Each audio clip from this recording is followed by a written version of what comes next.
The Scarlet Letter by Nathaniel Hawthorne. Chapter 1. The Prison Door. A throng of bearded men, in sad-coloured garments and grey steeple-crowned hats, intermixed with women, some wearing hoods and others bareheaded, was assembled in front of a wooden edifice, the door of which was heavily timbered with oak and studded with iron spikes. The founders of a new colony, whatever utopia of human virtue and happiness they might originally project, have invariably recognised it among their earliest practical necessities to allot a portion of the virgin soil as a cemetery, and another portion as the site of a prison.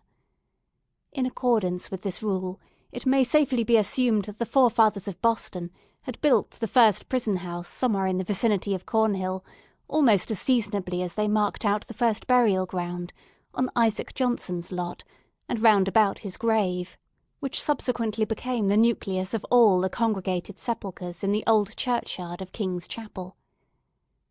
Certain it is that, some 15 or 20 years after the settlement of the town, the wooden jail was already marked with weather stains and other indications of age, which gave a yet darker aspect to its beetle-browed and gloomy front.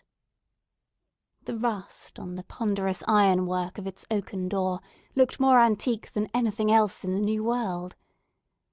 Like all that pertains to crime, it seemed never to have known a youthful era. Before this ugly edifice, and between it and the wheel-track of the street, was a grass plot, much overgrown with burdock, pigweed, apple peru, and such unsightly vegetation, which evidently found something congenial in the soil that had so early borne the black flower of civilized society, a prison. But on one side of the portal, and rooted almost at the threshold, was a wild rose-bush, covered, in this month of June, with its delicate gems, which might be imagined to offer their fragrance and fragile beauty to the prisoner as he went in, and to the condemned criminal as he came forth to his doom, in token that the deep heart of nature could pity and be kind to him. This rose-bush, by a strange chance, has been kept alive in history, but whether it had merely survived out of the stern old wilderness, so long after the fall of the gigantic pines and oaks that originally overshadowed it, or whether, as there is fair authority for believing, it had sprung up under the footsteps of the sainted Anne Hutcheson as she entered the prison door, we shall not take upon us to determine. Finding it so directly on the threshold of our narrative, which is now about to issue from that inauspicious portal, we could hardly do otherwise than pluck one of its flowers and present it to the reader. It may serve, let us hope, to symbolize some sweet moral blossom that may be found along the track, or relieve the darkening close of a tale of human frailty and sorrow. Chapter 2. The Market-Place. The grass plot before the jail, in Prison Lane, on a certain summer morning, not less than 2 centuries ago, was occupied by a pretty large number of the inhabitants of Boston, all with their eyes intently fastened on the iron-clamped oaken door. Amongst any other population, or at a later period in the history of New England, the grim rigidity that petrified the bearded physiognomies of these good people would have augured some awful business in hand. It could have betokened nothing short of the anticipated execution of some noted culprit, on whom the sentence of a legal tribunal had but confirmed the verdict of public sentiment. But, in that early severity of the Puritan character, an inference of this kind could not so indubitably be drawn. It might be that a sluggish bond-servant, or an undutiful child, whom his parents had given over to the civil authority, was to be corrected at the whipping-post. It might be that an antinomian, a Quaker, or other heterodox religionist was to be scourged out of the town, or an idle or vagrant Indian, whom the white man's firewater had made riotous about the streets, was to be driven with stripes into the shadow of the forest. It might be, too, that a witch, like old Mistress Hibbins, the bitter-tempered widow of the magistrate, was to die upon the gallows. In either case, there was very much the same solemnity of demeanour on the part of the spectators, as befitted a people among whom religion and law were almost identical, and in whose character both were so thoroughly interfused that the mildest and severest acts of public discipline were alike made venerable and awful. Meagre, indeed, and cold was the sympathy that a transgressor might look for from such bystanders at the scaffold. On the other hand, a penalty which, in our days, would infer a degree of mocking infamy and ridicule, might then be invested with almost as stern a dignity as the punishment of death itself. It was a circumstance to be noted, on the summer morning when our story begins its course, that the women, of whom there were several in the crowd, appeared to take a peculiar interest in whatever penal infliction might be expected to ensue. The age had not so much refinement that any sense of impropriety restrained the wearers of petticoat and farthingale from stepping forth into the public ways, and wedging their not unsubstantial persons, if occasion were, into the throng nearest to the scaffold at an execution. Morally, as well as materially, there was a coarser fibre in those wives and maidens of old English birth and breeding than in their fair descendants, separated from them by a series of 6 or 7 generations. For, throughout that chain of ancestry, every successive mother had transmitted to her child a fainter bloom, a more delicate and briefer beauty, and a slighter physical frame, if not character of less force and solidity than her own. The women who were now standing about the prison door stood within less than half a century of the period when the man like Elizabeth had been the not altogether unsuitable representative of the sex. They were her countrywomen, and the beef and ale of their native land, with a moral diet not a whit more refined, entered largely into their composition. The bright morning sun, therefore, shone on broad shoulders and well-developed busts, and on round and ruddy cheeks that had ripened in the far-off island, and had hardly yet grown paler or thinner in the atmosphere of New England. There was, moreover, a boldness and rotundity of speech among these matrons, as most of them seemed to be, that would startle us at the present day, whether in respect to its purport or its volume of tone. "Good wives," said a hard-featured dame of 50, "I'll tell ye a piece of my mind. It would be greatly for the public behoof if we women, being of mature age and church members in good repute, should have the handling of such malefactresses as this Hester Prynne. What think ye, gossips? If the hussy stood up for judgment before us 5, that are now here in a knot together, would she come off with such a sentence as the worshipful magistrates have awarded? Marry, I trow not." "People say," said another, "that the Reverend Master Dimmesdale, her godly pastor, takes it very grievously to heart that such a scandal should have come upon his congregation." "The magistrates are God-fearing gentlemen, but merciful overmuch, that is a truth," added a third autumnal matron. "At the very least they should have put the brand of a hot iron on Hester Prynne's forehead. Madam Hester would have winced at that, I warrant me. But she, the naughty baggage, little will she care what they put upon the bodice of her gown. Why, look you, she may cover it with a brooch or such like heathenish adornment, and so walk the streets as brave as ever." "Ah, but," interposed more softly a young wife, holding a child by the hand, "let her cover the mark as she will, the pang of it will always be in her heart." "What do we talk of marks and brands, whether on the bodice of her gown or the flesh of her forehead?" cried another female, the ugliest as well as the most pitiless of these self-constituted judges. "This woman has brought shame upon us all, and ought to die. Is there not law for it? Truly there is, both in the Scripture and the statute book. Then let the magistrates, who have made it of no effect, thank themselves if their own wives and daughters go astray." "Mercy on us, good wife!" exclaimed a man in the crowd. "Is there no virtue in woman save what springs from a wholesome fear of the gallows? That is the hardest word yet. Hush now, gossips, for the lock is turning in the prison door, and here comes Mistress Prynne herself." The door of the jail being flung open from within, there appeared, in the first place, like a black shadow emerging into sunshine, the grim and grisly presence of the town beadle, with a sword by his side and his staff of office in his hand. This personage prefigured and represented in his aspect the whole dismal severity of the Puritanic code of law, which it was his business to administer in its final and closest application to the offender. Stretching forth the official staff in his left hand, he laid his right upon the shoulder of a young woman, whom he thus drew forward, until, on the threshold of the prison door, she repelled him, by an action marked with natural dignity and force of character, and stepped into the open air as if by her own free will. She bore in her arms a child, a baby of some 3 months old, who winked and turned aside its little face from the too vivid light of day, because its existence, heretofore, had brought it acquaintance only with the grey twilight of a dungeon or other darksome apartment of the prison. When the young woman, the mother of this child, stood fully revealed before the crowd, it seemed to be her first impulse to clasp the infant closely to her bosom, not so much by an impulse of motherly affection, as that she might thereby conceal a certain token which was wrought or fastened into her dress.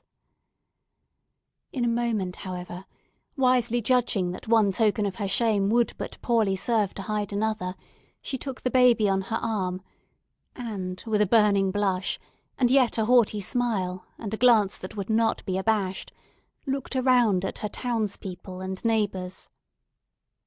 On the breast of her gown, in fine red cloth, surrounded with an elaborate embroidery and fantastic flourishes of gold thread, appeared the letter A. It was so artistically done, and with so much fertility and gorgeous luxuriance of fancy, that it had all the effect of a last and fitting decoration to the apparel which she wore, and which was of a splendour in accordance with the taste of the age, but greatly beyond what was allowed by the sumptuary regulations of the colony. The young woman was tall, with a figure of perfect elegance on a large scale. She had dark and abundant hair, so glossy that it threw off the sunshine with a gleam, and a face which, besides being beautiful from regularity of feature and richness of complexion, had the impressiveness belonging to a marked brow and deep black eyes.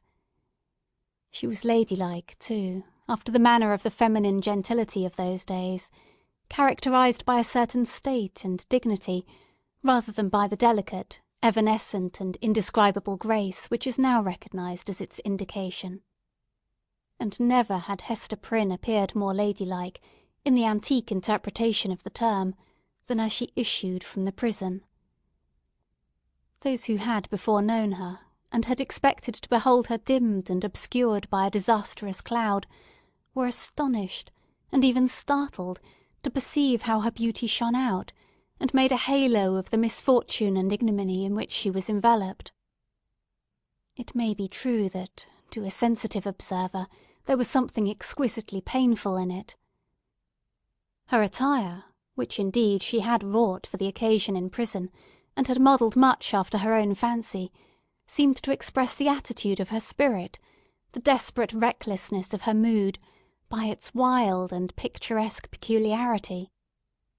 But the point which drew all eyes, and, as it were, transfigured the wearer, so that both men and women who had been familiarly acquainted with Hester Prynne were now impressed as if they beheld her for the first time, was that scarlet letter, so fantastically embroidered and illuminated upon her bosom. It had the effect of a spell, taking her out of the ordinary relations with humanity, and enclosing her in a sphere by herself. "She hath good skill at her needle, that's certain," remarked one of her female spectators. "But did ever a woman, before this brazen hussy, contrive such a way of showing it? Why, gossips, what is it but to laugh in the faces of our godly magistrates, and make a pride out of what they, worthy gentlemen, meant for a punishment?" "It were well," muttered the most iron-visaged of the old dames, "if we stripped Madam Hester's rich gown off her dainty shoulders, and as for the red letter which she hath stitched so curiously, I'll bestow a rag of mine own rheumatic flannel to make a fitter one." "Oh, peace, neighbours, peace!" whispered their youngest companion. "Do not let her hear you. Not a stitch in that embroidered letter but she has felt it in her heart." The grim beadle now made a gesture with his staff. "Make way, good people, make way, in the king's name!" cried he. "Open a passage, and I promise ye, Mistress Prynne shall be set where man, woman, and child may have a fair sight of her brave apparel from this time till an hour past meridian. A blessing on the righteous colony of the Massachusetts, where iniquity is dragged out into the sunshine. Come along, Madam Hester, and show your scarlet letter in the market-place." A lane was forthwith opened through the crowd of spectators. Preceded by the beadle, and attended by an irregular procession of stern-browed men and unkindly-visaged women, Hester Prynne set forth towards the place appointed for her punishment. A crowd of eager and curious schoolboys, understanding little of the matter in hand, except that it gave them a half-holiday, ran before her progress, turning their heads continually to stare into her face, and at the winking baby in her arms, and at the ignominious letter on her breast. It was no great distance, in those days, from the prison door to the market-place. Measured by the prisoner's experience, however, it might be reckoned a journey of some length, for haughty as her demeanour was, she perchance underwent an agony from every footstep of those that thronged to see her, as if her heart had been flung into the street for them all to spurn and trample upon. In our nature, however, there is a provision, alike marvellous and merciful, that the sufferer should never know the intensity of what he endures by its present torture, but chiefly by the pang that rankles after it. With an almost serene deportment, therefore, Hester Prynne passed through this portion of her ordeal, and came to a sort of scaffold at the western extremity of the market-place. It stood nearly beneath the eaves of Boston's earliest church, and appeared to be a fixture there. In fact, this scaffold constituted a portion of a penal machine, which now, for 2 or 3 generations past, has been merely historical and traditionary among us, but was held, in the old time, to be as effectual an agent in the promotion of good citizenship as ever was the guillotine among the terrorists of France. It was, in short, the platform of the pillory, and above it rose the framework of that instrument of discipline, so fashioned as to confine the human head in its tight grasp, and thus hold it up to the public gaze. The very ideal of ignominy was embodied and made manifest in this contrivance of wood and iron. There can be no outrage, methinks, against our common nature, whatever be the delinquencies of the individual, no outrage more flagrant than to forbid the culprit to hide his face for shame, as it was the essence of this punishment to do. In Hester Prynne's instance, however, as not unfrequently in other cases, her sentence bore that she should stand a certain time upon the platform, but without undergoing that gripe around the neck and confinement of the head, the proneness to which was the most devilish characteristic of this ugly engine. Knowing well her part, she ascended a flight of wooden steps, and was thus displayed to the surrounding multitude at about the height of a man's shoulders above the crowd. Had there been a papist among the crowd of Puritans, he might have seen in this beautiful woman, so picturesque in her attire and mien, and with the infant at her bosom, an object to remind him of the image of divine maternity, which so many illustrious painters have vied with one another to represent; something which should remind him, indeed, but only by contrast, of that sacred image of sinless motherhood, whose infant was to redeem the world. Here there was the taint of deepest sin in the most sacred quality of human life, working such effect that the world was only the darker for this woman's beauty, and the more lost for the infant that she had borne. The scene was not without a mixture of awe, such as must always invest the spectacle of guilt and shame in a fellow creature, before society shall have grown corrupt enough to smile instead of shuddering at it. The witnesses of Hester Prynne's disgrace had not yet passed beyond their simplicity. They were stern enough to look upon her death, had that been the sentence, without a murmur at its severity, but had none of the heartlessness of another social state, which would find only a theme for jest in an exhibition like the present.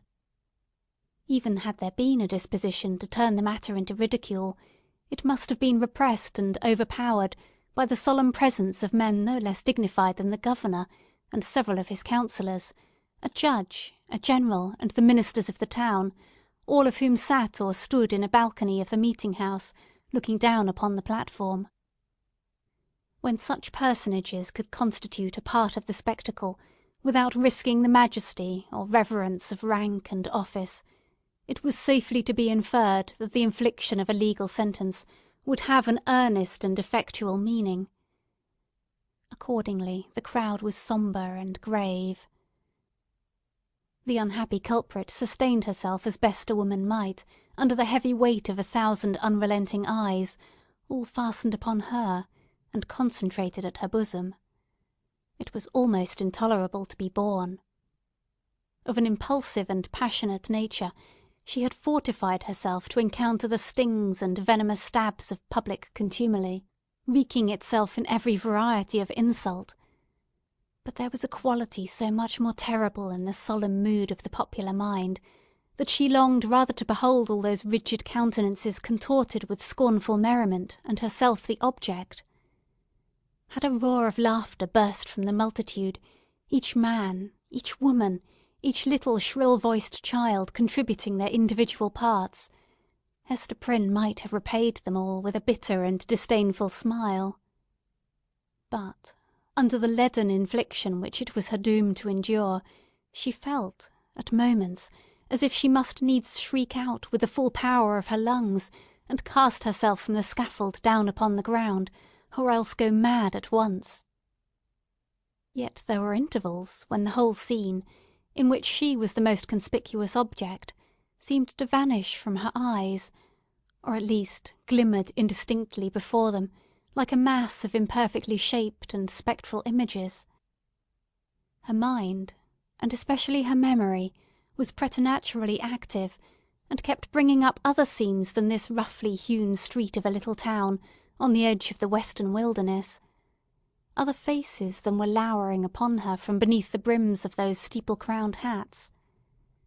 Reminiscences, the most trifling and immaterial, passages of infancy and school-days, sports, childish quarrels, and the little domestic traits of her maiden years, came swarming back upon her, intermingled with recollections of whatever was gravest in her subsequent life. One picture precisely as vivid as another, as if all were of similar importance, or all alike a play. Possibly it was an instinctive device of her spirit to relieve itself by the exhibition of these phantasmagoric forms from the cruel weight and hardness of the reality. Be that as it might, the scaffold of the pillory was a point of view that revealed to Hester Prynne the entire track along which she had been treading since her happy infancy. Standing on that miserable eminence, she saw again her native village in Old England, and her paternal home, a decayed house of grey stone, with a poverty-stricken aspect, but retaining a half-obliterated shield of arms over the portal, in token of antique gentility. She saw her father's face, with its bold brow and reverend white beard that flowed over the old-fashioned Elizabethan ruff. Her mother's, too, with the look of heedful and anxious love which it always wore in her remembrance, and which, even since her death, had so often laid the impediment of a gentle remonstrance in her daughter's pathway. She saw her own face, glowing with girlish beauty, and illuminating all the interior of the dusky mirror in which she had been wont to gaze at it. There she beheld another countenance, of a man well stricken in years, a pale, thin, scholar-like visage, with eyes dim and bleared by the lamplight that had served them to pore over many ponderous books. Yet those same bleared optics had a strange penetrating power when it was their owner's purpose to read the human soul. This figure of the study and the cloister, as Hester Prynne's womanly fancy failed not to recall, was slightly deformed, with the left shoulder a trifle higher than the right. Next rose before her in memory's picture gallery the intricate and narrow thoroughfares, the tall grey houses, the huge cathedrals, and the public edifices, ancient in date and quaint in architecture, of a continental city, where new life had awaited her, still in connection with the misshapen scholar; a new life, but feeding itself on time-worn materials, like a tuft of green moss on a crumbling wall.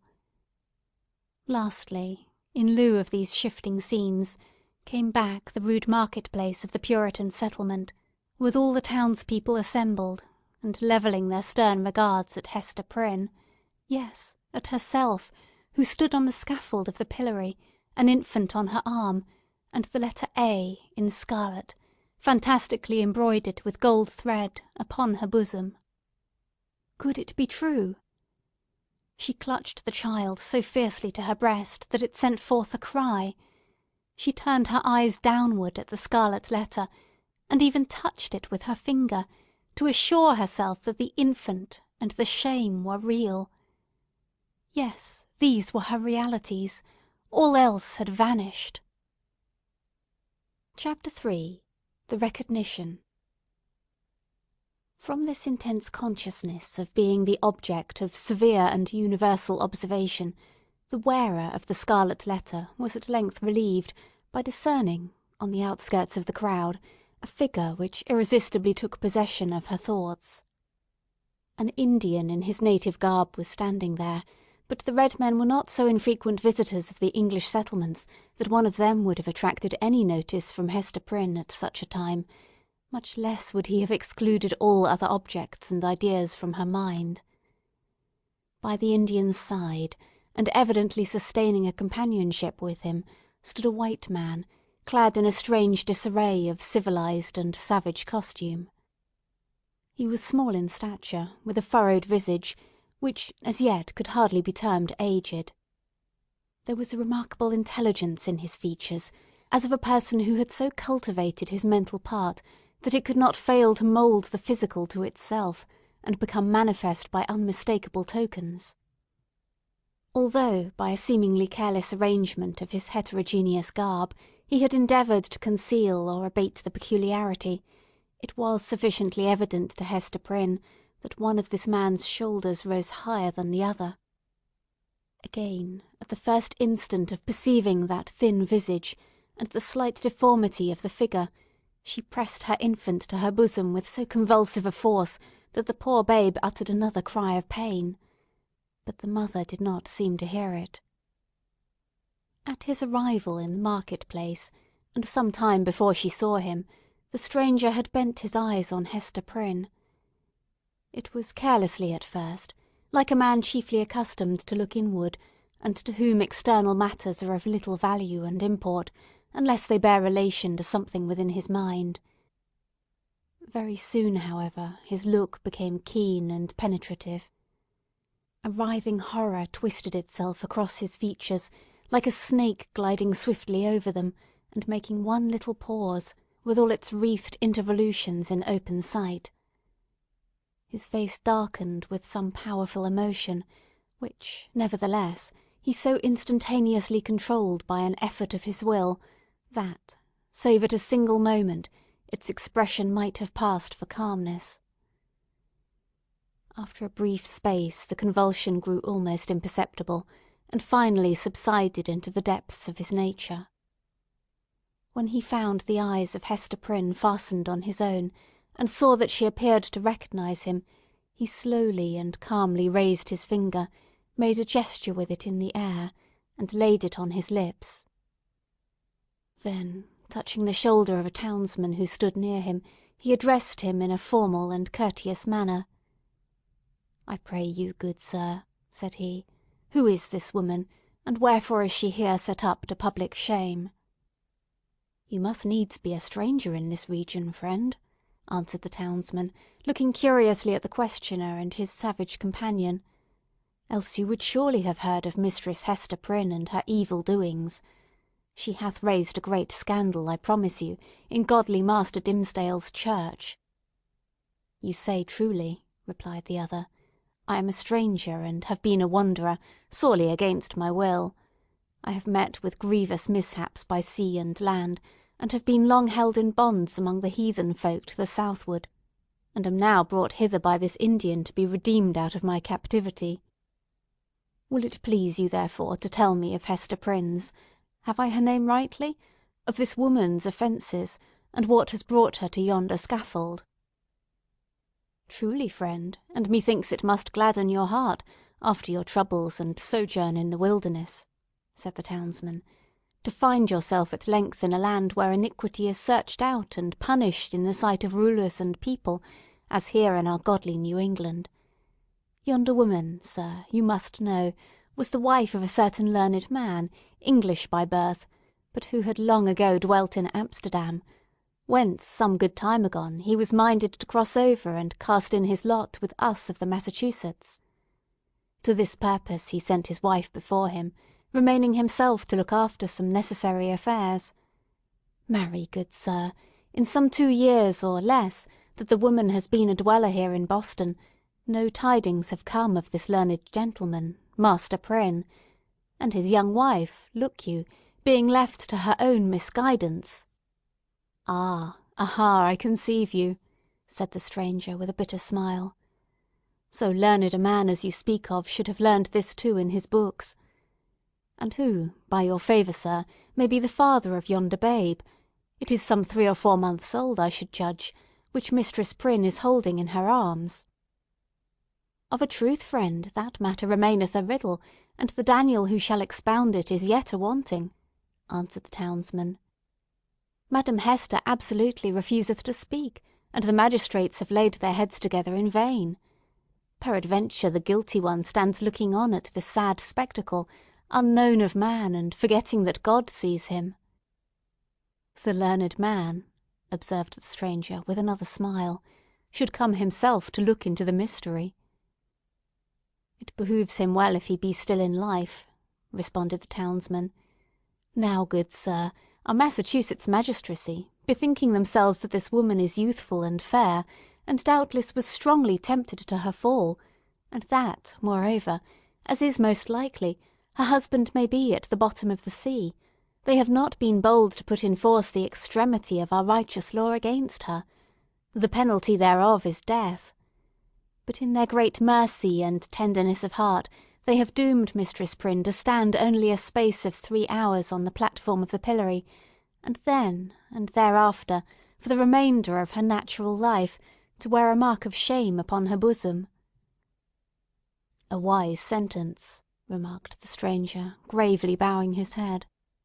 "Thus she will be a living sermon against sin, until the ignominious letter be engraved upon her tombstone. It irks me, nevertheless, that the partner of her iniquity should not, at least, stand on the scaffold by her side. But he will be known. He will be known. He will be known." He bowed courteously to the communicative townsman, and, whispering a few words to his Indian attendant, they both made their way through the crowd. While this passed, Hester Prynne had been standing on her pedestal, still with a fixed gaze towards the stranger, so fixed a gaze that, at moments of intense absorption, all other objects in the visible world seemed to vanish, leaving only him and her. Such an interview, perhaps, would have been more terrible than even to meet him as she now did, with the hot midday sun burning down upon her face and lighting up its shame, with the scarlet token of infamy on her breast, with the sin-born infant in her arms, with a whole people, drawn forth as to a festival, staring at the features that should have been seen only in the quiet gleam of the fireside, in the happy shadow of a home, or beneath a matronly veil at church. Dreadful as it was, she was conscious of a shelter in the presence of these 1,000 witnesses. It was better to stand thus, with so many betwixt him and her, than to greet him face to face, they two alone. She fled for refuge, as it were, to the public exposure, and dreaded the moment when its protection should be withdrawn from her. Involved in these thoughts, she scarcely heard a voice behind her, until it had repeated her name more than once, in a loud and solemn tone, audible to the whole multitude. "Hearken to me, Hester Prynne," said the voice. It has already been noticed that directly over the platform on which Hester Prynne stood was a kind of balcony or open gallery appended to the meeting-house. It was the place whence proclamations were wont to be made amidst an assemblage of the magistracy, with all the ceremonial that attended such public observances in those days.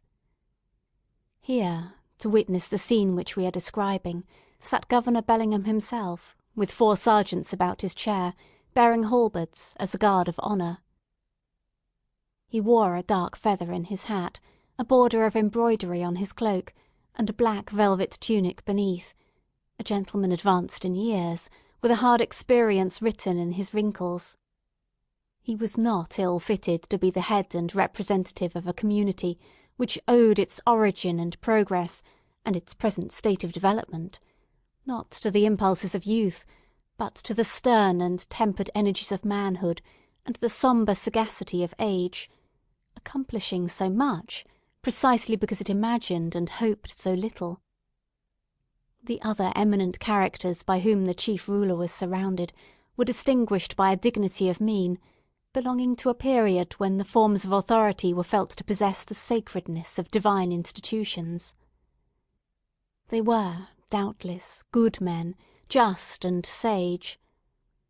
But, out of the whole human family, it would not have been easy to select the same number of wise and virtuous persons, who should be less capable of sitting in judgment on an erring woman's heart, and disentangling its mesh of good and evil, than the sages of rigid aspect towards whom Hester Prynne now turned her face. She seemed conscious, indeed, that whatever sympathy she might expect lay in the larger and warmer heart of the multitude, for, as she lifted her eyes towards the balcony, the unhappy woman grew pale and trembled.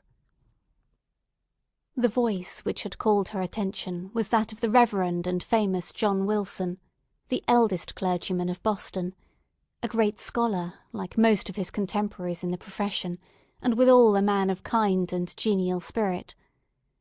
This last attribute, however, had been less carefully developed than his intellectual gifts, and was, in truth, rather a matter of shame than self-congratulation with him.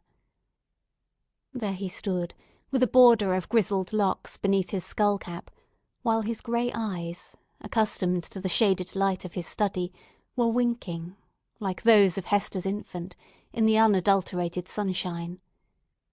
He looked like the darkly engraved portraits which we see prefixed to old volumes of sermons, and had no more right than one of those portraits would have to step forth, as he now did, and meddle with a question of human guilt, passion, and anguish. "Hester Prynne," said the clergyman, "I have striven with my young brother here, under whose preaching of the word you have been privileged to sit." Here Mr. Wilson laid his hand on the shoulder of a pale young man beside him. "I have sought, I say, to persuade this godly youth that he should deal with you, here in the face of heaven, and before these wise and upright rulers, and in hearing of all the people, as touching the vileness and blackness of your sin. Knowing your natural temper better than I, he could the better judge what arguments to use, whether of tenderness or terror, such as might prevail over your hardness and obstinacy, insomuch that you should no longer hide the name of him who tempted you to this grievous fall. But he opposes to me, with a young man's over-softness, albeit wise beyond his years, that it were wronging the very nature of woman to force her to lay open her heart's secrets in such broad daylight, and in presence of so great a multitude. Truly, as I sought to convince him, the shame lay in the commission of the sin, and not in the showing of it forth. What say you to it, once again, Brother Dimmesdale? Must it be thou or I that shall deal with this poor sinner's soul?" There was a murmur among the dignified and reverend occupants of the balcony, and Governor Bellingham gave expression to its purport, speaking in an authoritative voice, though tempered with respect towards the youthful clergyman whom he addressed. "Good Master Dimmesdale," said he, "the responsibility of this woman's soul lies greatly with you. It behooves you, therefore, to exhort her to repentance and to confession as a proof and consequence thereof."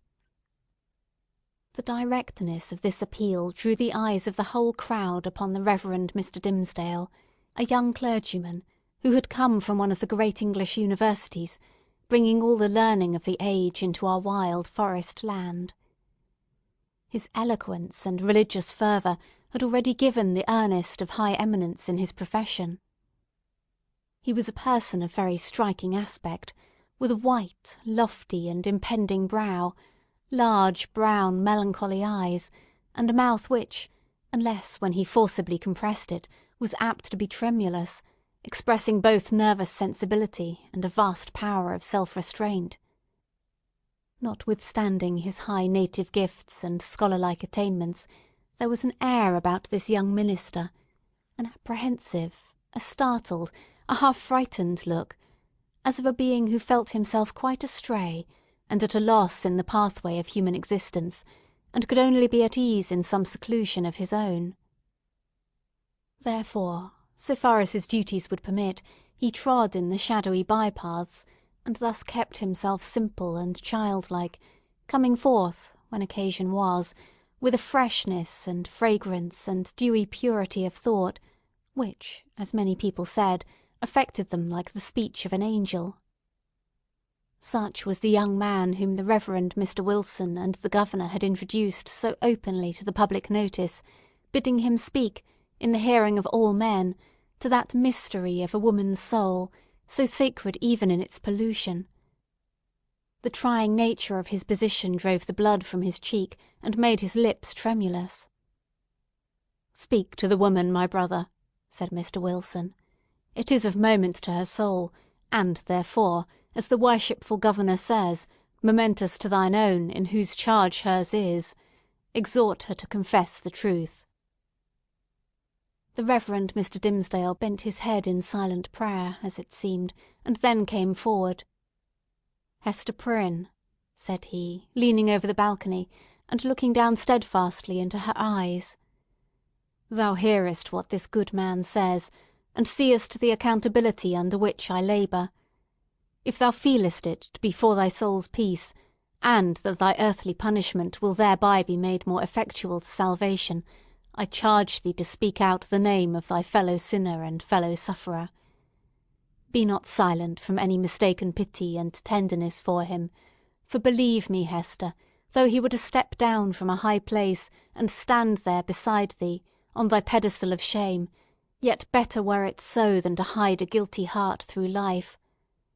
What can thy silence do for him, except it tempt him, yea, compel him, as it were, to add hypocrisy to sin?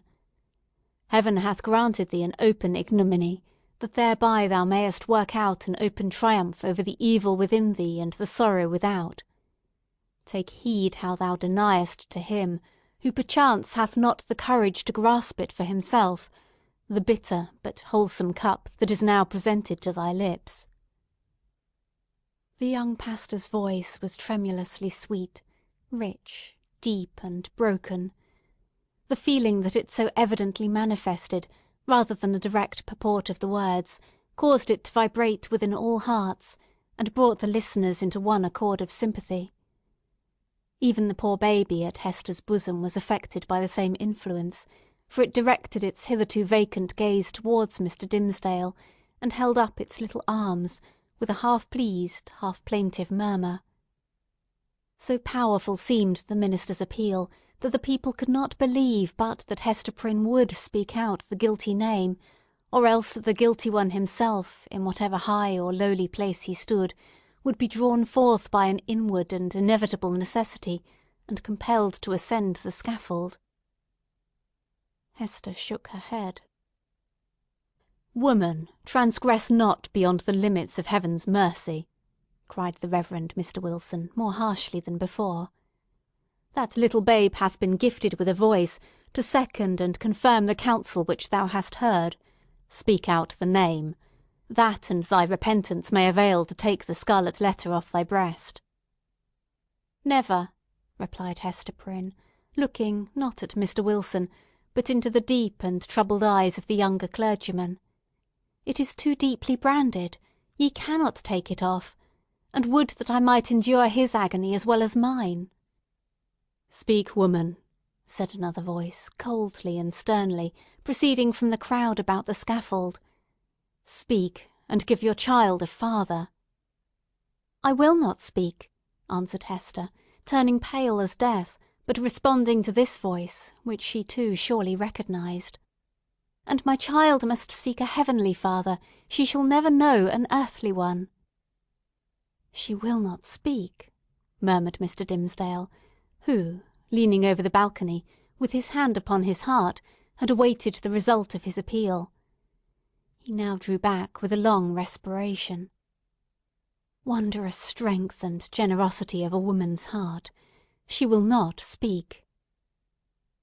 Discerning the impracticable state of the poor culprit's mind, the elder clergyman, who had carefully prepared himself for the occasion, addressed to the multitude a discourse on sin, in all its branches, but with continual reference to the ignominious letter. So forcibly did he dwell upon this symbol, for the hour or more during which his periods were rolling over the people's heads, that it assumed new terrors in their imagination, and seemed to derive its scarlet hue from the flames of the infernal pit. Hester Prynne, meanwhile, kept her place upon the pedestal of shame, with glazed eyes and an air of weary indifference.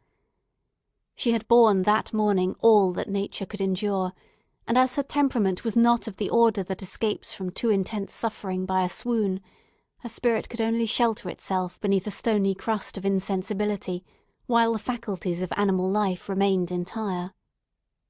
In this state, the voice of the preacher thundered remorselessly, but unavailingly, upon her ears. The infant, during the latter part of her ordeal, pierced the air with its wailings and screams. She strove to hush it mechanically, but seemed scarcely to sympathise with its trouble. With the same hard demeanour, she was led back to prison, and vanished from the public gaze within its iron-clamped portal. It was whispered by those who peered after her that the scarlet letter threw a lurid gleam along the dark passage-way of the interior,